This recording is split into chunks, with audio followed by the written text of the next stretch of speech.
Hello.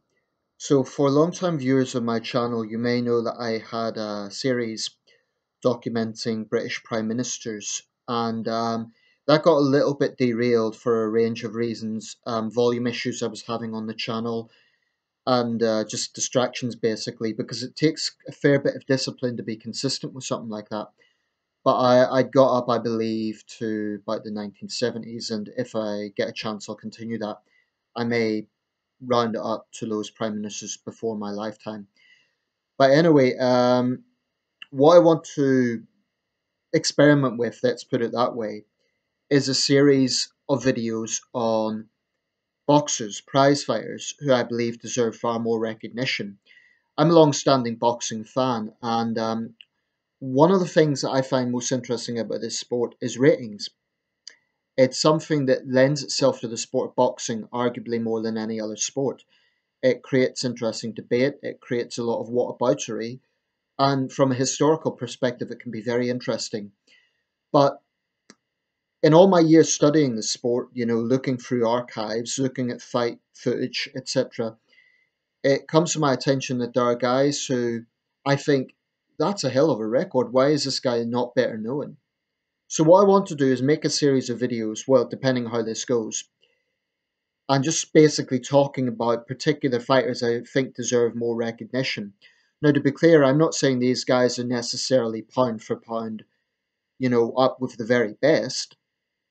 But for whatever reason, I believe that the fighters I'm going to be talking about maybe deserve more recognition. Depending on how things go, I may take requests, but clearly it isn't going to be possible to cover every single name that deserves recognition.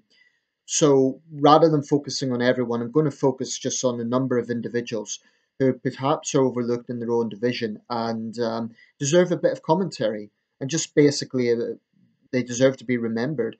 I'm not talking about contemporary fighters who are still active, I'm talking about historic fighters. So without further ado, I'm going to start off with a guy called William Stribling, better known as Young Stribling, who was a heavyweight active in the early 20th century.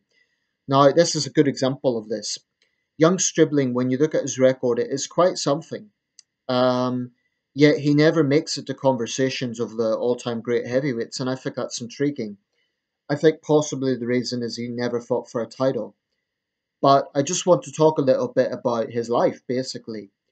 So Young Stribling was born in 1904 in Bainesville, Georgia, and he has a record for having arguably the most fights of any heavyweight ever, 253 recorded bouts, including the most fights by a heavyweight in a single year, 55 bouts in a single year. I believe that was either 1921 or 1925. He fought from 1921 to 1933, and his final record was truly astonishing. 224 wins, 13 losses, 14 no contests. 224 wins to 13 losses. That's truly staggering. Even if you consider most of these guys would be journeymen or maybe newspaper decisions, whatever way you look at it, that is truly astonishing, amounting to 1,677 rounds. I mean, even by the standards of that time, that is remarkable. The great James J. Corbett called him, in his opinion, the greatest pound for pound heavyweight who ever lived. Now, bear in mind that was at that point, well before the era of the great heavyweights we knew later on. A little bit of biography. He was born into a devout Christian family, and the family moved around in vaudeville acts.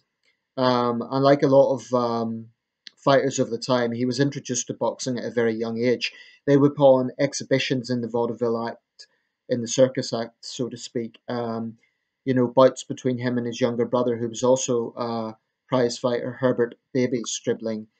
Um, what's interesting is I'd almost compare it. I'm not suggesting that young Stribling was of Romany stock, but I sort of see it as a bit like Tyson Fury today, the British heavyweight Tyson Fury. Tyson Fury is a devout Christian, yet he comes from a sort of traveling family, so to speak. There's no indication, I don't see any record that Young Stribling was from Travel or Romany stock, but it wouldn't surprise me if that was the case because often that is people involved in vaudeville and the traveling act circuses do tend to come from Romany stock. So I'm not sure if that was the case with Young Stribling. His moniker was King of the Canebrakes, which is a great moniker. I don't know where that comes from, but it's a great ring name. In his career, he had some notable wins. He defeated Maxi Rosenblum twice. He defeated Battling Levinsky. He defeated Primo Carnera in a rematch. He did have notable losses as well to Max Schmeling, Jack Sharkey, Tommy Loughran, Ernie Schaff. Although the Max Schmeling defeat was only on a technicality, um, and Max Schmeling was the only man apparently to ever knock him out, so that's quite something. It has to be said he also had quite a few knockouts, excuse me, quite a few losses to guys that aren't particularly well known. Jimmy Delaney, Ad Stone, Jimmy Slattery, Norman Gennett, Babe Hunt. You know, none of those guys exactly stand out. Sadly, young Stribling died at the age of just 28 in an automobile accident in Macon, Georgia, but doctors said it was remarkable how he clung on to life to the very end. Um, it's quite a sad story, really, and one has to wonder, would young Stribling have went further? Would he have been up there with the all-time great heavyweights had he lived longer? Had he maybe got a title shot? We'll never know. But certainly this guy deserves more recognition, if for no other reason than he arguably had more wins than any other heavyweight in history. And that's quite something, even if you consider, like I say, a lot of those wins where, as was common in those days, newspaper wins or guys that don't automatically stand out. Like I said, he did have wins over Maxi Rosenblum, Primo Carnera, Battling Levinsky, who are all, I think, Hall of Famers. He also, as a testament to his popularity, he had many photo shoots with the likes of Jack Dempsey, Jack Sharkey, some of the great figures of the 1920s. So definitely young Stribling deserves more recognition. I'll see how this goes. I'll see what sort of response I get to this. And depending on the success of this or the response to this, I might make a series of videos on fighters who deserve more recognition. Like I said, I'm not going to be able to cover everyone, but I'm going to just have a bit of research and look at guys who I think deserve a bit more recognition for my series on, let's say, overlooked fighters, forgotten fighters who deserve more recognition. I'll look at requests, but I can't guarantee I'm going to be able to cover everyone. So that is Young Stribling. 1904 to 1933, fought from 1921 to 1933. Most wins ever by any heavyweight. Quite remarkable. Let me know your thoughts.